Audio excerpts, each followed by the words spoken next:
Wiggins just posterizing Luka last night. The dunk with Wiggins before levitating and throwing it down over Doncic almost didn't count after the refs called an offensive foul on Wiggins, but they overturned the call after a replay review. Luka, what do you think about that dunk?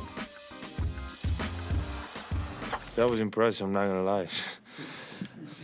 I saw the video again and I was like, oof. That was pretty incredible, you know. I wish I had those bunnies. Okay, better Warriors playoff dunk. Is it Wiggins or Baron Davis on AK-47 in the 2007 playoffs? I was distracted a little bit there by Luka's watch. That was It's nice. Nice yellow gold Royal Oak. Yes. Yeah, it's nice. It's nice. Very nice. I was staring at the watch too. It's nice. Yeah, I mean, I'm sure you were. He I'm meant sure you I to really put his was. left I'm sure arm you up. were. He meant to put his left arm But up. I was trying to stay focused. Look, Wiggins dunking over Luka is not. I mean, it's an amazing dunk, and it took me out of my seat. Oh my gosh, Yeah. that was awesome. But Baron Davis's dunk against AK-47 against Karolinko. Karolinko was a great defender. I mean, Yes, he's he one of was. the few guys that would have those 5-5-5-5 games where he would have 5 blocks, 5 steals. The moment at home at Oracle, 8 seed versus 1 seed. Guard, undersized, dunking against a guy who was 6'9", 6'10", with a long wingspan. I think the moment for the Baron Davis dunk was more significant and more memorable. And it was probably a better dunk, more impressive dunk. I agree with you. Well, there's no argument here. I mean, if you look at back then, I mean, you had, if I recall, you had a situation where obviously they were the 8th seed, Utah was a higher seed. I'm just looking at Karolinko, and you are absolutely right. He was definitely a big-time defender. We all knew this. He was considerably taller. And on top of it all, you had Baron Davis attacking the rim. And I love how you got Steven Jackson just wiping off his shoulders at the end, you know. So I love all of that. Just as big-time as this dunk was, and it was against Luka, who will never be accused of having hops. We know that Luka's got many, many things in his arsenal. Hops ain't one of them. That's not his strength, okay? And so Andrew Wiggins, being just as tall, if not taller, having some athleticism, definitely I think that I can understand how people will look at it, but Baron Davis's dunk was definitely better. Not to mention the fact, I will say this though, not to mention, I will say this. Wiggins has been incredibly impressive. Yeah. This is a guy that I once thought they could have given away for a bag of cookies because he didn't do anything. He's just too demure, too quiet, went along to get along, had the quietest 18, 19, 20 points per game you'd ever see. I thought that about him. That changed this year. The first part of the year when he ultimately earned himself as an all-star, the all-star nod, and the way that he has played during these playoffs. If you look at Andre Iguodala, and what your expectations are of him when he is healthy, look at what Wiggins is doing.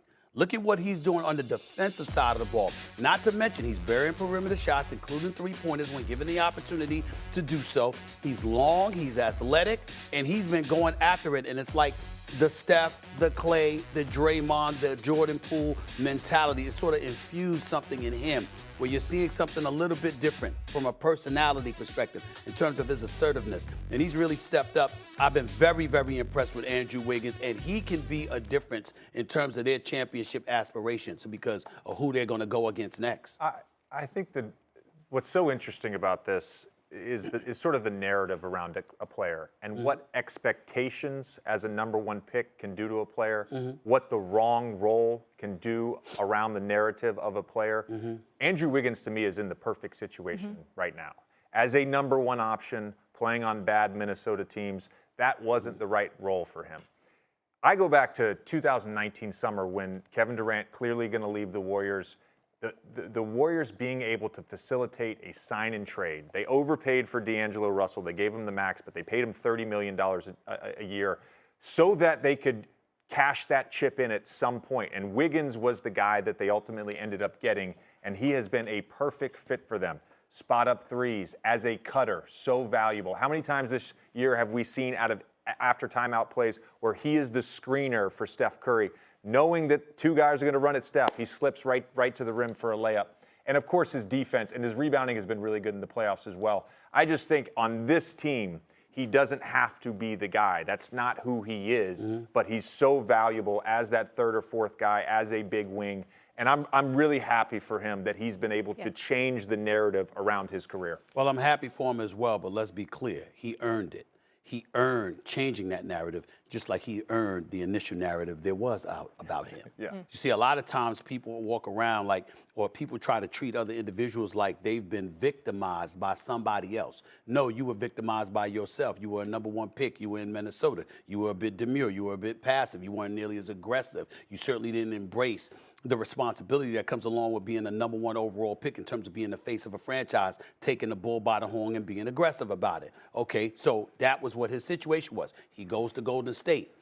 More specific role is required from him. He's got leaders around him. Everybody is not made of an ilk. That's not a crime. He did nothing wrong. I'm simply saying that there's an expectation that comes with being a number 1 overall pick. So some of the criticisms or the skepticism that was thrown out there about Andrew Wiggins, he had earned that. And now this year, he has shown that he has earned all the praise he is receiving, because we get an opportunity to look at him in a different light, because he is showing a level of productivity and assertiveness that we were looking for from him years ago. So I'm going to disagree with that to a point, just because the productivity is not there from when who he was in Minnesota. I mean, You're looking at numbers. I'm looking at moments. No, let me explain that for a second. So in Minnesota, he's a 20-plus per game scorer.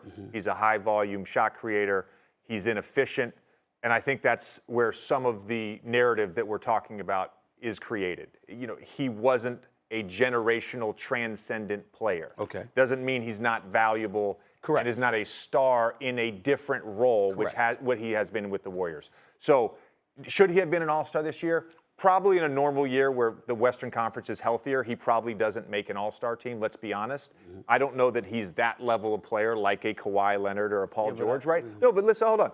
But in this setting, he is a star in his role as a 3rd or 4th guy. He is not a number 1. Well, we don't disagree there. We don't disagree there. But I think the way that he was playing in the first half of the season, regardless of who would have been available, I totally understand when you talk about a start as opposed to a reserve.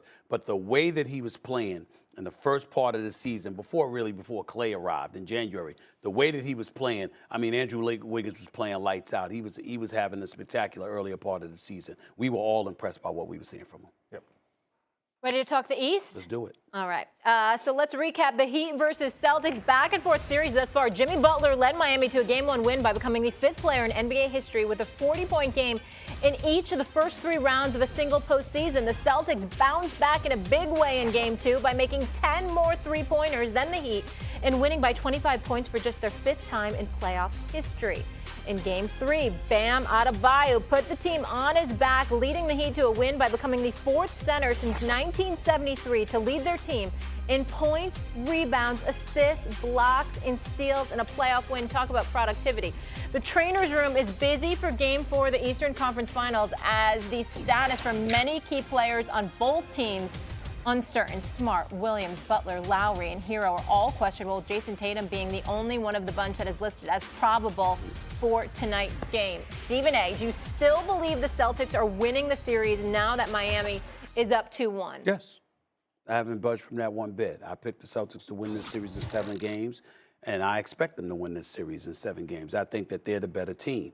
That's not to throw any shade on Miami. Miami has been very impressive. We got to look at them and respect the hell out of them and what they bring to the table. Jimmy Butler is a star in this league. I was sad to see him go down and not play in the second half. But props to the Miami Heat, their culture, their coach, and Bam Adebayo stepping up the way that he did. PJ